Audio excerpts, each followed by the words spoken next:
사람마다 다 가지고 있는 이 마음은 본래 자기 눈처럼 우리가 보고 확인할 수 있는 것은 아닙니다.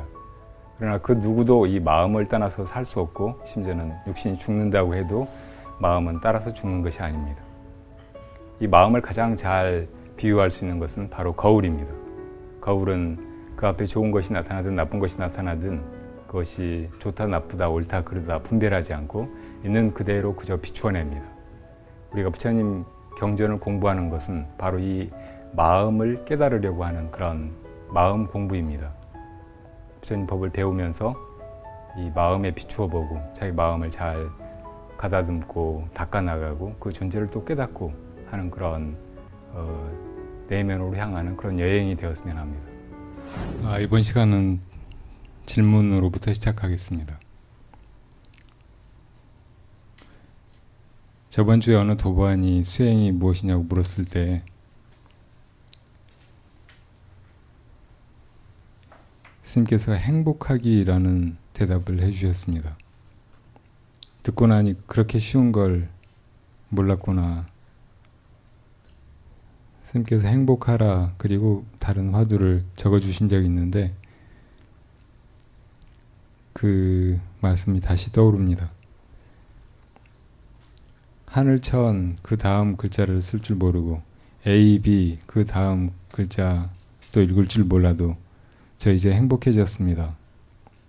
요즘 제 얼굴이 예뻐져서 가끔 몰라보는 사람이 있다는데 단지 제 머리를 보고 안다고 합니다. 보살님 별명이 뭔 줄 아세요? 빠글이. 머리를 빠글빠글 볶고 다니신다고. 그래서 머리 보고 안다고 하시는가 봐요. 아마 보살님도 자기 자신이 누군지 모르실 것 같아요, 요즘에는. 여러분은 자기 스스로 누군 줄 아세요? 나는 누구인가 그렇게 물었을 때 어떤 느낌이 떠오르세요? 길상사에 있을 때 거기 밖에 서 계시는 관음상이 있잖아요. 관세음보살님상. 그럼 법정스님께서 특별히 천주교 신자인 조각가에게 부탁을 해서 만들었다고 합니다.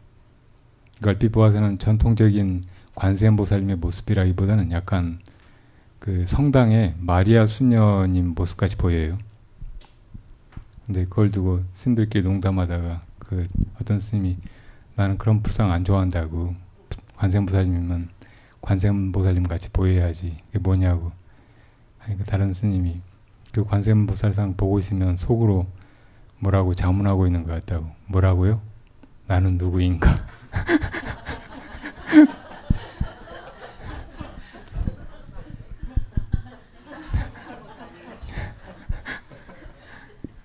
지금 빠글이 영자보살님이 나는 누구인가 하면 내가 보살인가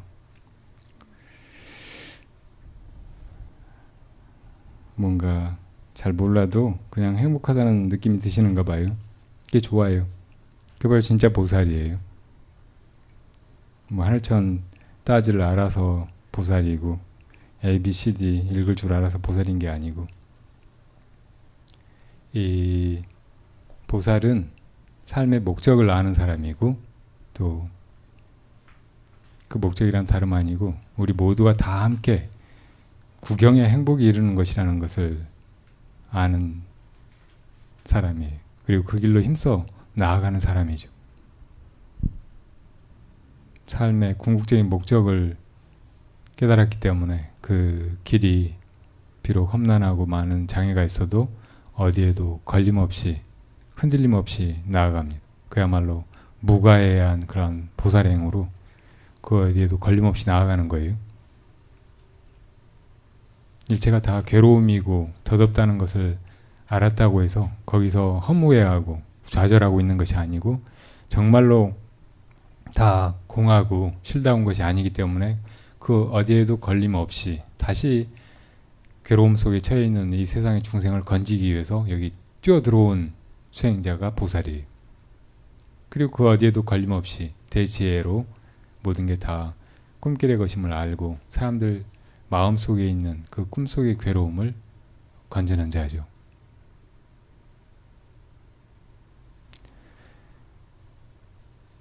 이렇게 삶의 궁극적인 목적과 우리 할 일을 자각한 사람이 정말 이제 인생의 길을 알고 해답을 얻은 사람이라고 할 수 있어요. 그런 사람이 보살이라고요. 이 반야심경에서 처음부터 끝까지 일관되게 우리에게 가르치고 일깨우는 것이 자기 자신이 보살임을 알아야 된다는 거예요. 구경열반을 향해서 나아가는 일체 중생을 도와서 함께 바람일다를 행해가는, 다시 말하면 이 괴로움의 세계에서 괴로움이 다한 자기 마음자리로 돌아가는 그런 여행자라고 아는 존재란 말이에요.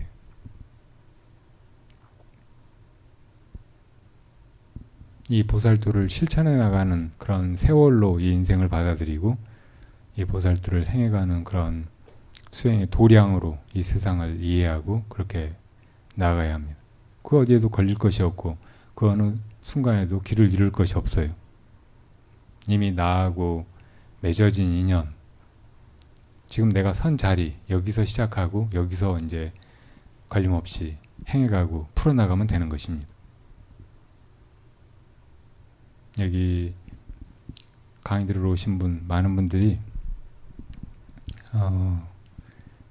여기서 주워 듣는 법문이나 이야기보다 쉬는 시간에 먹는 사과 맛이 더 맛있죠. 그래도 괜찮아요. 그 다 좋은 일이에요. 어떤 것은 해서는 안 되는 일이고 어떤 것은 안 좋은 일이다. 이렇게 분별하지 말고 그냥 자유롭게 이렇게 해나가시는 거예요. 다만 우리의 목적과 그 가는 길을 잊어버리지 말고 나아가면 됩니다. 여러분들 제일 소중하게 생각하는 그런 인연은 누구예요? 아무래도 가족이죠. 가족에서도 아마 내 몸을 비틀어서 태어난 자식일 거예요. 그런 생각을 해보면 어떻겠어요? 내 자식에게 먼저 내가 닦아 나가면서 불법을 가르쳐주고 또 자식을 먼저 제도해야 되겠다. 자식을 도반으로 이해하고 또 내가 이끌어야 할 그런 제자로 이해하는 거예요. 지금 우리 아이들은 다 괴로워하고 있어요. 삶이 본질적으로 괴로워서만이 아니고 특히 이 시대가 그렇게 가치의 혼란이라든지 삶의 이유 혹은 목적의 부재 속에서 다 흔들리고 있기 때문입니다. 아무도 어떻게 살아야 될지 확신을 가지는 사람이 없어요.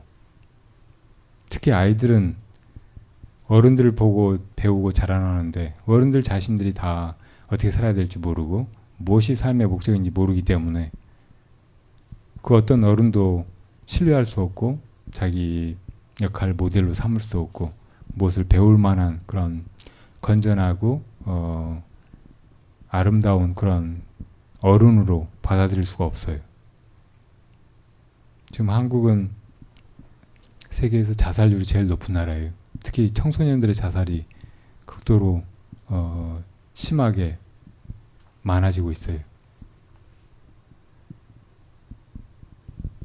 얼마 전에 어떤 지인한테 들으니까 부모님이 어려서부터 독일에서 키웠다고 해요.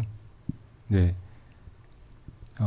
저도 독일을 몇 차례 가봤는데 지금 세계에서 가장 교육제도가 잘 정비되고 미래지향적으로 자리 잡혀가고 있는 나라가 독일 같아요. 놀란 게 고등학생인데 학교 수업이 한 오후 3시나 4시 되면 끝나요. 학교에 가보고 아이들이 그렇게 밝은 모습으로 서로 어울려 놀고 웃고 이야기하고 하는 걸 보고 정말 이상하게 느껴질 정도였어요. 우리 중고등학생들 모습하고 너무 다른 거예요. 학교 수업 시간도 보통 5교시, 6교시로 끝나요. 그리고 과목도 막 그렇게 복잡하지 않고 뭐 몇 가지 외국어, 뭐 수학, 과학, 그 다음에 예술, 체육, 뭐 이 정도로 나눠져 있는 거예요. 그리고 다 자기가 원하는 대로, 예를 들어 예술 시간이다 그러면 가서 노래 부르고 싶은 사람은 노래 부르고, 악기 배우고 싶은 사람은 악기 배우고, 그림 그리고 싶은 사람은 그림 그리고, 조각하고 싶은 사람은 조각하고, 뭐 그런 식으로 해나가는 거예요. 특히 아이들이 가지고 있는 적성을 잘 처음부터 일깨우고 또 스스로 자각하게 만들어서 진로를 일찍 정하게 하는 거예요. 그리고 거기에 필요한 것들을 자기 스스로 그 이유라든지 목적을 분명히 해가지고 열심히 배워나가게 하는 거예요. 그러니까 아이들이 교육에 지치지 않고 생기가 넘치고, 다들 이제 자기 전공에 정말 그 자기 취향이라든지 기호 혹은 미래의 꿈이 담겨 있기 때문에 그걸 정말 열심히 하는, 진심으로. 그리고 다 자기가 자발적으로 일으킨 그 교육의 의지로 공부를 해나가기 때문에 선생님들이 가르치는 것도 재미있고, 선생님과 학생 사이가 긴장 혹은 온갖 강압이나 스트레스로 점철되지 않고 훨씬 부드럽고 인간적으로 원만한 소통이 이루어지는 그런 교육 분위기인 거예요. 왜 우리는 이런 교육을 여러 가지 못하고 그렇게 전근대적이고 아마 일제 때나 정착된 그런 교육을 현대교육이라고 생각하고 이렇게 계속해 나가는 건지 모르겠어요. 끊임없이 아이들이 뭔가 주입하고, 영어나 수학이 가장 중요한 과목이고, 왜 남의 나라 말이나 숫자 계산하는 거 별로 실생활 쓸모도 없는 것이 제일 중요한 과목이어야 돼요? 왜 삶의 이유나 목적이나 우리 모두가 다 행복해지는 길을 찾는 그런 공부가 중요한 과목이 아니냐고요. 윤리나 도덕을 중요한 과목이라고 생각하는 청소년은 아무도 없을 거예요. 선생님들도 아무도 그렇게 생각하지 않고, 어른들도 전혀 도덕성 없이 허물어져 가고 헤매고 있고 아주 좋지 않은 그런 모범만 보이고, 그리고 아이들한테도 이렇게 살아라 저렇게 살아라 그렇게 말할 수 있는 아무런 자격이나 명분이 없는 거예요. 설령 그렇게 말한다고 해도 당신들은, 어른들은, 기성세대는 하면서 애들이 아무도 들으려고 하지 않고 쳐다보지 않을 거예요. 이건 교육이 완전히 망가진 거예요. 교육이 일어날 수가 없는 그런 환경인 거죠. 이런 학교에다가, 이런 교육 시스템에다가 우리 아이들을 맡겨놓고 우리가 정말 인생에서 배워야 될 거라고 생각하는 거, 내가 살아오면서 정말 절실하게 깨달은 거, 이런 건 한마디도 애들한테 해줘볼 수도 없고 애들이 들으려고도 하지 않고, 그런 교육 풍토에서 우리가 애들을 기르고 있다고요. 애들 정말 힘들어요. 공부하라고 하면 요즘 애들은 왜 공부해야 되는지 몰라요. 어떤 교수님하고 이야기하는데, 요즘 학생들한테 너 목표가 뭐냐, 지금 대학 다니는 까닭이 뭐냐 이렇게 물어보면 그런 거 꼭 있어야 돼요 한다는 거예요. 그리고 대학생이나 된 아이들이 수업을 들을 때 집중하는 시간이 5분도 안 된대요. 옛날에는 사람이 다른 사람 말을 쭉 집중해서 따라갈 수 있는 시간이 한 20분이라고 교육 심리학 같은 데서 얘기했거든요. 요즘에는 전혀 20분 되는 학생이 없다는 거예요. 5분 단위로 끊어서 얘기를 해야 된대요. 여기다 뭐 이렇게 차트 같은 거 걸어두거나 뭘 해놓고 이렇게 하고 5분 뒤에 화면을 바꿔줘야지, 그렇지 않으면 다 졸고 있거나 딴 생각하고 있거나 아무도 안 듣는다는 거예요. 그래서 50분을 채우려면 5분짜리 10개를 준비해가지고 얘기를 해나가야지, 처음부터 끝까지 쭉 강의해 나가면 아무도 안 듣고 그 강의 다음 수강 신청 때 신청을 안 한대요. 그러니까 우리 학생들이 그렇게 주입식 교육에 길들여지고 뭐 배우는 거, 교육이라고 하는 것을 그렇게 이해하고 있는 거예요. 자기 스스로 탐구하는 그런 열의, 이런 걸 일깨우고 정말 자기가 관심 있어서 뭔가를 배워나가고 거기서 보람이나 행복을 느끼고 하는 이런 교육은 사라진 지가 오래예요. 얼마 전에 EBS에서 거꾸로 교육이라는 그런 실험적인 교육을 시도해 봤대요. 보통 학교에서 다 그런 상당히 그 예사롭지 않은 전위적인 그런 교육 방법을 실험해 보기를 꺼려해서 아주 어렵게 한 학교에서 시도했는데, 그 방법은 다름이 아니고 학생들을 그룹으로 편성해서 그 그룹 애들끼리 알아서 공부해 가게 하는 거예요. 자기들끼리 토론하고 찾아보고 꼭 선생님한테 물어볼 거나 도움이 필요한 것만 질문하고. 그러니까 사실 선생님들도 그 전에 교육을 하면은 뭐 다 준비해 와가지고 칠판에 판서하고 설명하고 어떤 건 강조하다고 이거 시험에 나온다고 밑줄 그어주고 막 그렇게 하는 것이 수업이었는데, 이제 완전히 다르고 뭘 해야 될지 모르고 하니까 선생님들조차 잘 받아들이질 않았다는 거예요. 근데 그렇게 실험을 해본 결과 결국 한 학기가 끝나고 그 결과가 보통 다른 학교에 선생님이 일방적으로 강의를 하고 학생들은 그걸 그냥 듣기만 하고 했던 것보다 훨씬 성취가 높았다는 거예요. 그리고 또 재밌는 거는 학생들이 그 전에 성적 순위 있었을 거 아니에요. 근데 그것과 완전히 다른 그 성취도를 보였다는 거예요. 그 전에 공부 잘하던 애들은 선생님이 뭘 설명해 주면 열심히 듣고 그냥 머릿속에 주워 담던 애들이었는데, 이제는 그전에는 별로 이렇게 그런 식의 수업 방식에 잘 따라가지도 못하고 자기 기질이나 안에 그 탐구심, 지적 호기심 이런 것하고 잘 맞지 않는다고 생각해서 되게 나태하고 그냥 심드렁하고 했던 애들이 갑자기 두각을 나타내게 됐다는 거예요. 그래서 뜻밖의 이제 중위권이나 하위권에 있던 애들이 다 맨 위로 올라서고, 그 전에 그냥 수업 열심히 듣고 착하게 굴고 하라는 대로 하고 했던 애들은 보잘것없는 수준으로 내려앉고 했다는 거예요. 재밌는 일 아니에요? 근데 사실 이런 것이 진정한 교육 아닌가요? 바로 이와 같은 방법으로 공부를 해나가야 거의 정말 뭘 알았다고 해도 자기 것이 되고 진정으로 자기 존재를 변화시키고, 또 배우는 일이 단순히 지식을 담는 일이 아니고 사람과 소통하는 일이고, 또 이 세상을 바르게 잘, 이 세상과 다른 사람에게도 이바지하는 그런 삶을 살아가는 그런 길을 알려주는 그런 교육이 아니냐고요.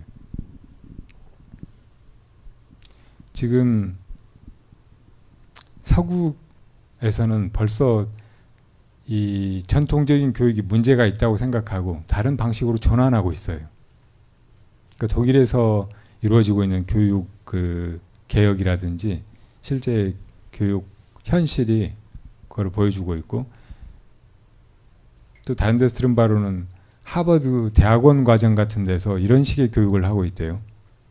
그러니까 교수님이 학생들한테 칠판에 뭘 강의하는 일은 학기 내내 한 번도 없어요. 그리고 만나면 뭘 하는가, 어디 노천에 앉아서 그냥 잡담하는 거예요.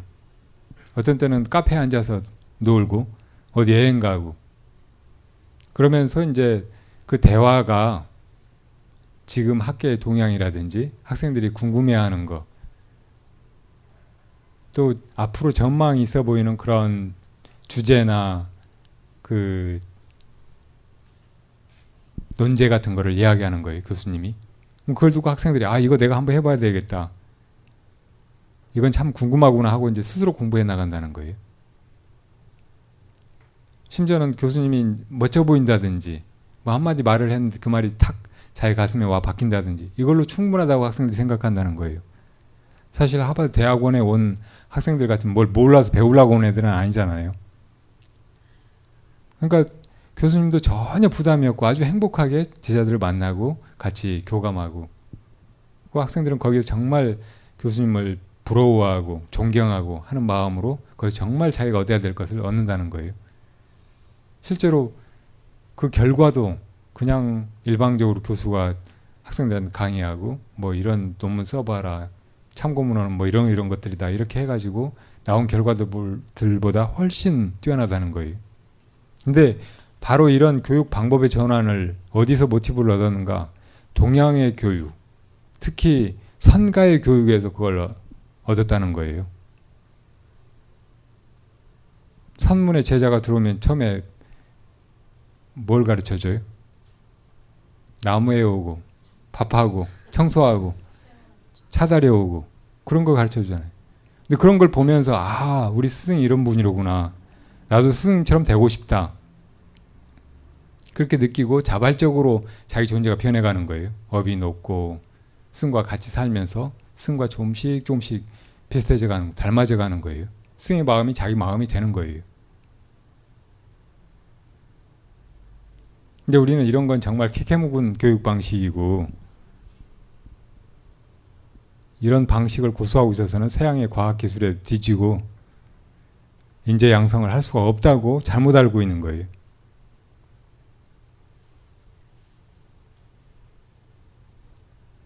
그러니까 우리 사회가 미래에 희망을 가지려면 지금 우리 자식들을, 지금 어린 학생들을 바른 길로 이끌어주고 정말 가르쳐줘야 될 걸 가르쳐줘야 된다고.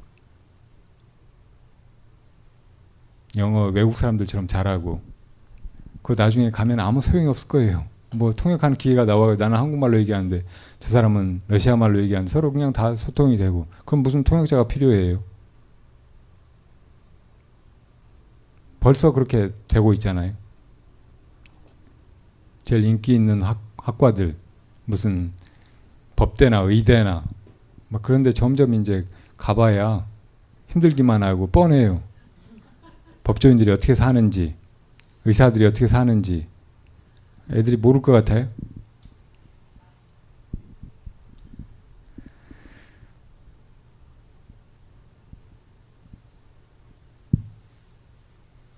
애들한테 뭘 가르쳐 줘야 될까요? 여러분은 여러분들의 사랑하는 자식에게 뭘 가르쳐 주고 싶어요?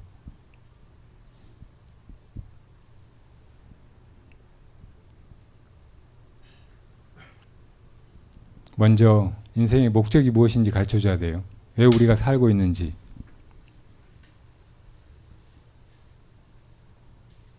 불교라는 이름으로 불교의 이론을 갖다가 주입하지 않아도 돼요. 아이들하고 자연스럽게 대화하면서 너는 왜 사니? 이렇게 한번 물어보고 그런 질문조차 죽어라 이런 말같이 이해하죠. 그렇게 우리는 참 본질적인 문제에 대해서 대화하는 것을 회피하고 그리고 그냥 정신없이 이 흐름에 휩쓸려 가고 있어요. 우리가 왜 만났을까? 이런 질문에 답이 없다고 생각하세요? 아이들은 정말 궁금해하고 있다고요. 우리가 그 답을 아직 못 찾았기 때문에 그 어떤 확신도 없기 때문에 애들한테 해줄 말이 없으니까 그런 이야기를 꺼내지도 못하죠. 여러분들이 정말로 불교가 무엇인지 이제 알고 그것이 얼마나 소중한 것인지 여러분들의 인생에서 정말 진정으로 이 오랜 방황을 끝내고 길을 찾게 되고 한 것이 바로 불교를 통해서다는 믿음이 분명하다면 그걸 아이들한테 주입이 아니고 넌지시 대화를 통해서 스스로 깨어나도록 도와줘야 된다는 말이에요. 아까 얘기로 돌아가서 그 독일에서 자라던 아이가 있었는데 갑자기 이제 부모님이 직장을 옮기면서 한국으로 돌아오게 됐어요.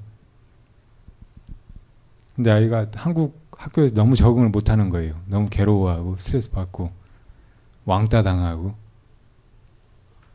그 아이가 자꾸 독일로 돌아가자고 하는 거예요. 근데 그 아이가 굉장히 내성적이어서 그런 얘기를 오래 꺼내지도 못하고 있다가 나중에 이제 정말 심각하게 그런 얘기를 했다는 거예요. 근데 엄마가 지금 아빠가 한국으로 돌아오셨고 직장이 다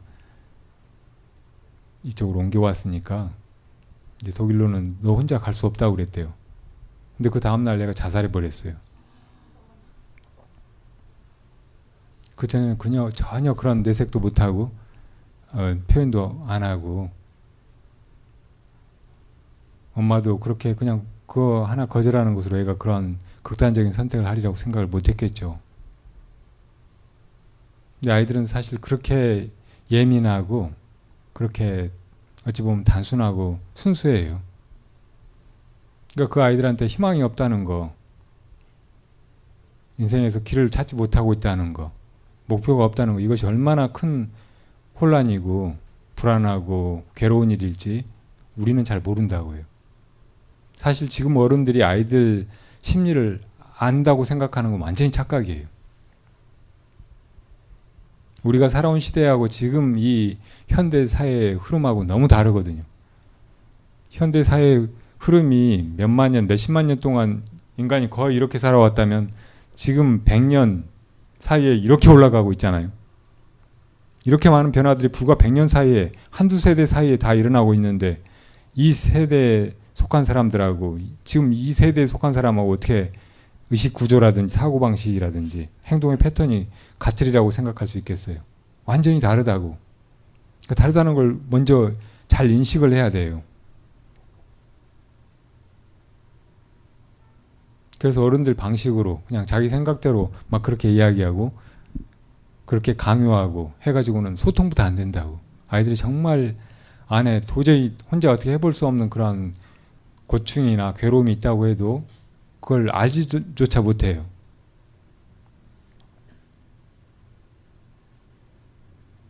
근데 지금 아이들의 심리의 흐름하고 어른들의 그 심리의 흐름하고 차이를 가장 쉽게 이야기하자면 디지털적인 사고하고 아날로그적인 사고예요.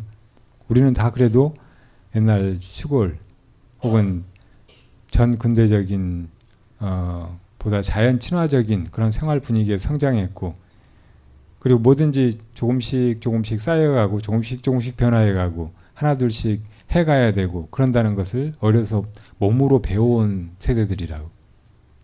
근데 요즘 애들은 태어나가지고 몇 달 있으면 단추 누르면 뭐든지 된다는 것부터 알아요. 단추 누르는 게 뭐예요? 디지털로 되는 것이라고. 과정이 없어요.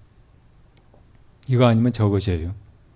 항상 어떤 두 가지 혹은 여러 가지 중에서 하나를 선택하면 된다고. 그러니까 밥이 왜 내가 이렇게 먹을 수 있게 되는지 요즘 아이들 하나도 몰라요. 농부들이 모 심고 그거 기르고 수확하고 그걸 쌀을 정미해가지고 그리고 시장을 거쳐가지고 사다가 우리가 먹는다는 걸 모른다고. 진짜 몰라요. 근데 어릴 때 시골에서 논밭에 가서 모도 직접 심어보고 벼도 베보고 한 어른들하고는 완전히 다른 거예요.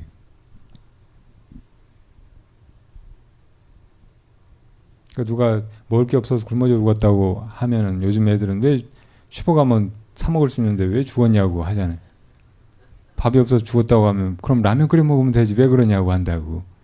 그러니까 애들이 그렇게밖에 사고를 못 하는 거예요.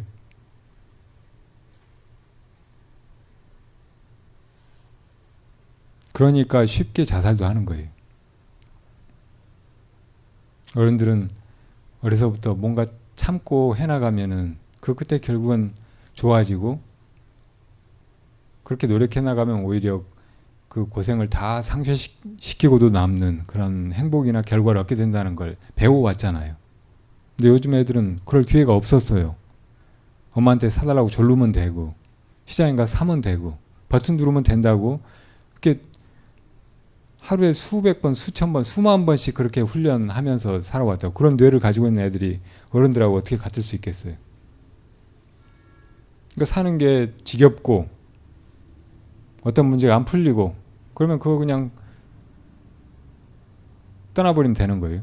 다른 쪽 버튼을 누르면 되는 거예요. 그냥 리셋하면 되는 거예요. 그러니까 죽는 것도 그렇게 단순하게 생각한다고. 그러니까 옛날 어른들은 막 애들이 말 안 들으면 막 두들겨 패고 나가라고 막 쫓고 그러면 애들이 막 울고불고 매달리면서 길을 쓰고 집에 붙어 살라고 들어왔잖아요. 근데 요즘은 나가라고 하면 진짜 나가버려요. 죽으라고 하면 죽어버린다고. 그러니까 절대 그렇게 하면 안 돼요. 그리고 제발 이 아날로그적인 것을 가르쳐 줘야 돼요.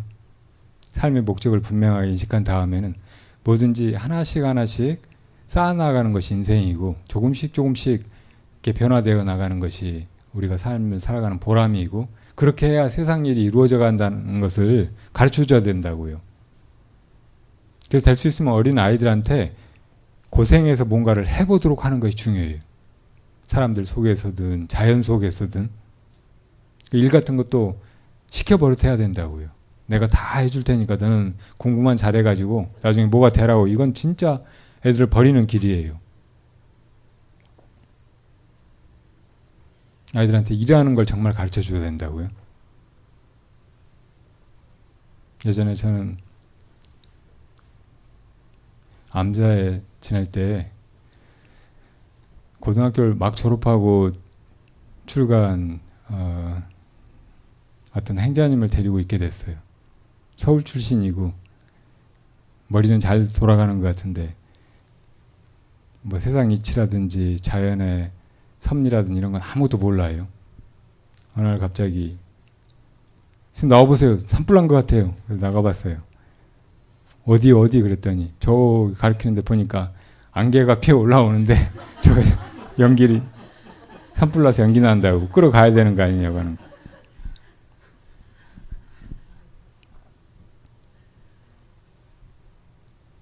그때 절 마당 앞에 밭에 대나무 숲이 있었어요.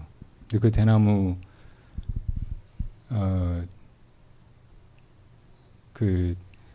계속 늘어나면 봄 되면 늦봄에 대나무가 많이 올라오잖아요. 죽순이. 그걸 그대로 놔두면 이제 솎아내는 게 너무 큰 일인 거예요. 나중에. 그래서 이제 그 행자님 보고 아침마다 가서 그냥 장난 삼아서라도 막 올라오는 죽순들을 발로 차서 부러뜨리라고 했어요. 근데 매일 까먹어요. 얼마나 일머리가 없느냐면 마당에 이제 낙엽이 몇 개 떨어져 있어서 저 낙엽 좀 치우라고 하면은 서너 개니까 이렇게 가서 주워버리면 될 텐데 그 서너 개를 쓸고 저 끝까지 가는 놈이에요.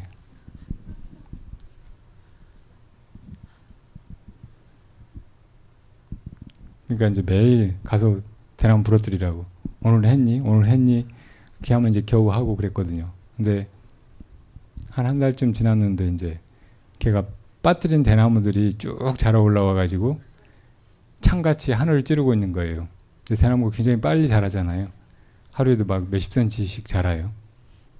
그리고 그렇게 다 자란 다음에 이제 이파리가 나고 굳어진다고. 그러니까 몇 년 지나서 대가 완전히 굳어져야 충분히 강하고 이것저것을 쓸 수 있어요. 처음에 죽순이 올라왔을 때는 이렇게 부러뜨리면 그냥 부러질 정도로 약하죠. 근데 걔가 그걸 보더니 대나무밭에 저기 뭐예요? 삐쭉삐쭉 솟아 올라오는 게.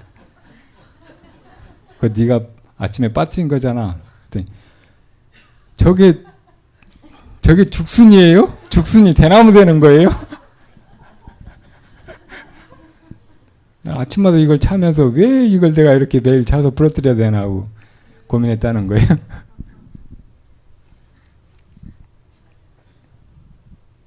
아침에 죽을 끓여보라고 했어요. 그런데 어쨌든 하나부터 찬찬히 가르쳐주면 열심히 해요. 그리고 곧잘 하더라고요. 근데 가끔 엉뚱한 요리도 했어요. 한 번은 죽에다가 그 전날 남은 떡을 몇 개를 집어넣더라고요. 그러니까 그렇게 남은 음식을 버리지 말고 다음에 재활용해서 잘 요리를 하면 좋다고 했더니 그렇게 응용을 한 거예요. 근데 그건 그냥 맛있게 먹었어요. 잘했다고 하고. 그때 다음엔 남은 국수를 집어넣어가지고 죽을 끓인 거예요. 뭐든지 죽에 이제 다 집어넣는 거예요. 근데 어떻든 그 가상에서 또 하나씩 배워가는 것이 재밌기도 하고 그 뜻밖의 일들이 자꾸 벌어지니까 우는 날이 많았죠.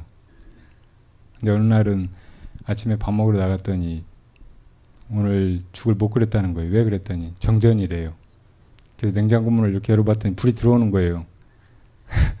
이건 정전이 아니고 전구가 나간 거야. 전기가 나간 게 아니라. 그럼 어떻게 해야 돼요? 전구 갈아야지. 어떻게 갈아요? 그래서 이제 전구를 갖다가 가는 걸 다 보여줬어요. 그런 것도 다 못하는 거예요. 왜 이런 걸 다 몰라? 요즘 학교 교육이 엉망이라서요. 방을 쓰려고 하면 이렇게 막 쓸고 가는데 어디 치우고 쓸어야 될 때는 하나도 안 쓸어요. 그냥 보이는 데만 쓸어요. 왜 방을 그렇게 쓰냐고 이런 거 다 치우고 이렇게 쓸어야지 보여주면은 아 괜찮아요. 그런 데는 어차피 안 보이잖아요.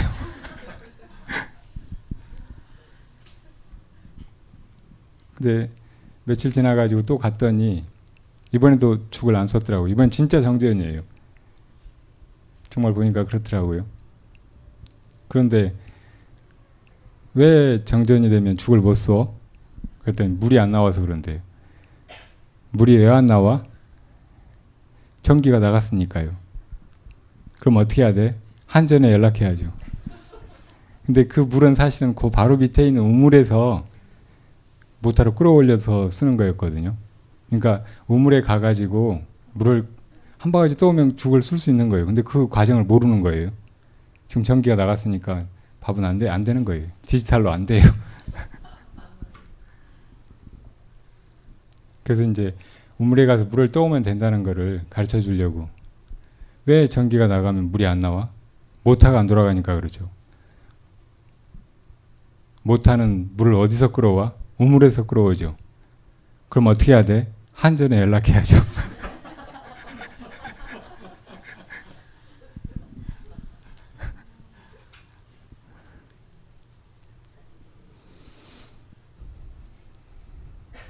이렇게 자라고 있는 것이 우리 자식들이에요.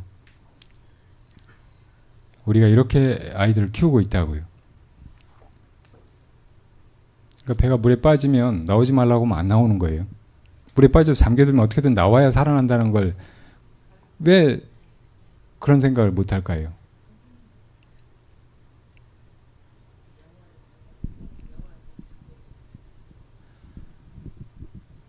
그런 아이들은 너무 착하고 순진한 애들이에요.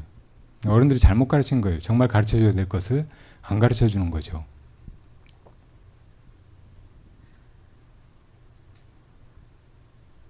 아이들 고생시킨다고 생각하지 말고 아이들을 정말 행복하게 해준다고 생각하고 어려운 일을 직접 아날로그적으로 해보게 그렇게 가르치세요. 조금 힘들어도 참고, 그리고 그 결과는 바로 당장 오는 것이 아니니까 미래에 올 그 결과를 예상하면서 차근차근 해나가는 걸 가르쳐야 된다는 말이에요. 그리고 제발 자식이 귀하면 귀할수록 조금 더 힘들게 키워야 돼요. 고생을 안 가르치는 건 아까 지난 시간에 인생의 괴로움이라는 걸 먼저 배워야 된다고 했잖아요. 그걸 알지 못하면 괴로움에서 벗어나지 못해요. 정말로. 괴로움이 우리들한테 하고 있는 일이 얼마나 많은지 몰라요. 먼저 이 세상이 괴롭다는 것을 알게 하죠. 그리고 그 괴로움에서 벗어날 길을 찾게 한다고요. 그리고 결국 어떻게 해야 그 괴로움에서 벗어나는지를 알고 실천해서 결국 벗어나게 하는 거예요. 괴로움만큼 큰 스승이 없어요. 대부분 우리 마음의 구조는 괴로움은 피하고 즐거움은 탐하게 그렇게 되어 있다고. 그러니까 그 마음에다가 괴로움의 소중함을 일깨우게 하는 거는 괴로움을 겪어보게 하는 거예요. 잘 겪어보게 하는 거예요. 그 괴로움이 그냥 헛된 것이 아니고 우리를 일깨우고 우리에게 보다 큰 행복을 가져다 주고, 그리고 그걸 참아나가면서 우리가 훨씬 맑아져가고 또 성숙해져 간다는 것을 스스로 알게 해야 된다고요.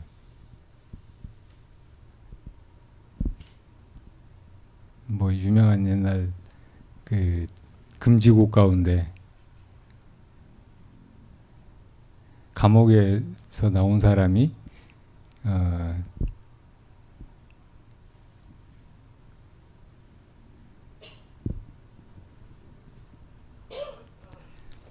당신 그 당신 어머니한테 당신 아들들은 내가 했던 짓을 하지 말게 해주세요. 그런 노래 가사가 있었던 것 같아요.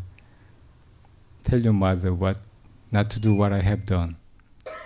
그런데 여러분들 자식을 저같이 키우고 싶으세요? 안 키우고 싶으세요? 예전에 어떤 스님이 법당에서 기도를 하고 있었더니 아이가 뒤에서 막 떠들고 엄마 말을 안 듣더래요. 그러니까 엄마가 이리 오라고 해가지고 소곤소곤 야 너도 공부 안 하고 막 그렇게 엄마 말 안 듣고 까불고 떠들고 하면 나중에 젖숨같이 된다고 하더래요.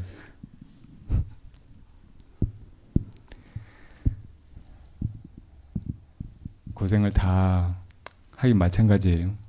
얼마나 힘드니까 애들이 학교 못 가겠다고 하고 자살도 하고 하겠어요. 맹목적인 생존의 의지를 가지고 있는 게 동물이고 사람이고 한데, 근데 그 고생 중에 의미가 있는 고생이 있고 의미가 없는 고생이 있어요. 물론 다 의미가 있지만 그 고생의 의미를 자각하지 못하면 그건 무의미한 고생이에요. 아이들한테 꼭 이 고생의 의미가 무엇인지 일러줘야 하고 그거를 몸으로 배우게 해야 합니다. 그래서 애들이 강해져야 돼요. 사는 게 괴롭지만 우리 안에는 그런 괴로움을 이겨나갈 수 있는 내면의 힘이 다 있어요. 결국 다 우리는 보살로 태어나는 것이거든요. 나는 누구인가? 보살이에요.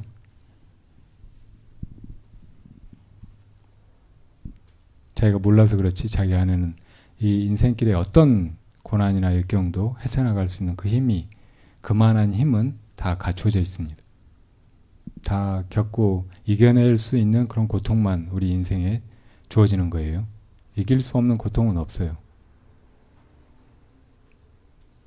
그리고 그렇게 고통을 이겨낼 수 있으면 거기에서 우리가 정말 다른 데서는 찾을 수 없는, 수많은 세월을 얻으려고 헤매도 찾기 힘든 그것을 찾게 됩니다.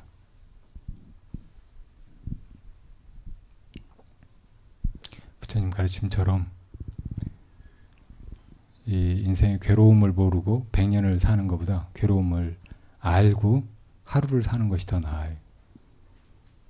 아주 작은 차이지만 괴로움임을 알고 그것을 직시하고 그렇게 살아가면 이 세상에서 그 어떤 쾌락으로도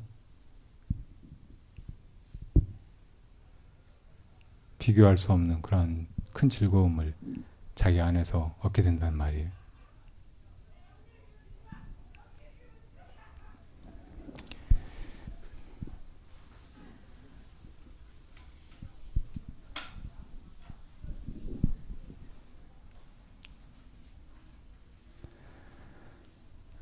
대승 경전의 모든 가르침은 보살도를 말하고 있습니다.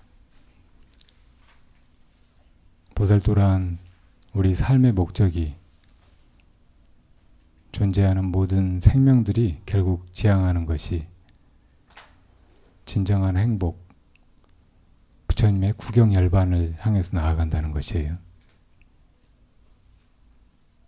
그러니까 온전히 스스로도 행복해져서 다른 중생들도 그 길로 이끌 수 있는 그런 존재가 되어가는 과정인 거예요. 우리 인생의 의미는 그것뿐입니다. 그것을 나 스스로도 분명히 자각하고 또 다른 중생들, 특히 우리 주위에 우리와 직접적으로 얽혀있는 그런 인연들에게 먼저 가르쳐줘야 돼요.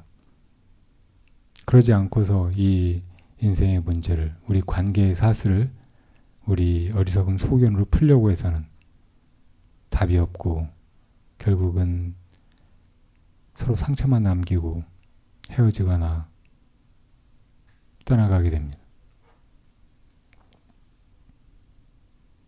내 인생의 크고 작은 아픔들이 그런 관계에서 왔다고 해도 그 아픔을 스스로 극복하는 길은 바로 이 인생의 목적이 우리 모두가 다 함께 행복해지는 일이라는 것을 자각하는 데 있고, 그리고 그것을 실천해 가는 것을 통해서 나뿐만 아니라 다른 이웃들도, 내 가족도, 내 사랑하는 자식도 그 길로 함께 나아갈 수 있고 바르게 잘 이끌어서 결국 참으로 행복하게 해줄 수 있다는 것을 알아야 합니다. 자식을 진정으로 사랑하는 길이 애들 무작정 위하고 나약하고 자기밖에 모르고 쉽게 포기하고 무너지고 하는 그런 철없고 어리석은 아이로 남겨놓는 것이 아니고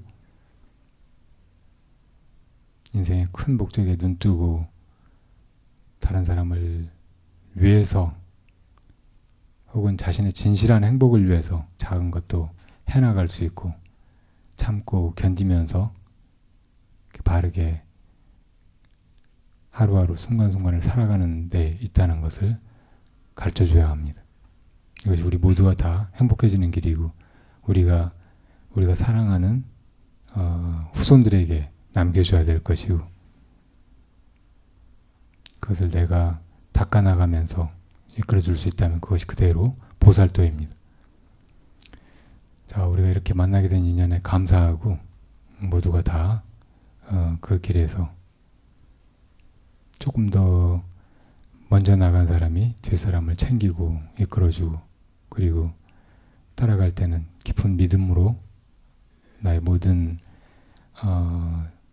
노력을 다해서 또 깊은 공경심과 하심하는 마음을 가지고 이렇게 함께 나아갈 수 있도록 최선을 다해야 될 것입니다. 우리 모두가 다 결국은 행복해질 것이라는 것은 기약된 일이지 이것이 될 수도 있고 아닐지도 모르는 그런 일은 아닙니다. 우리는 분명히 다 성불의 길로 가고 있고 모두가 다 그 길에서 승이고 제자이고 도반이고 이 세상이 존재하는 이유는 바로 그것입니다. 자, 모두 성불하십시오.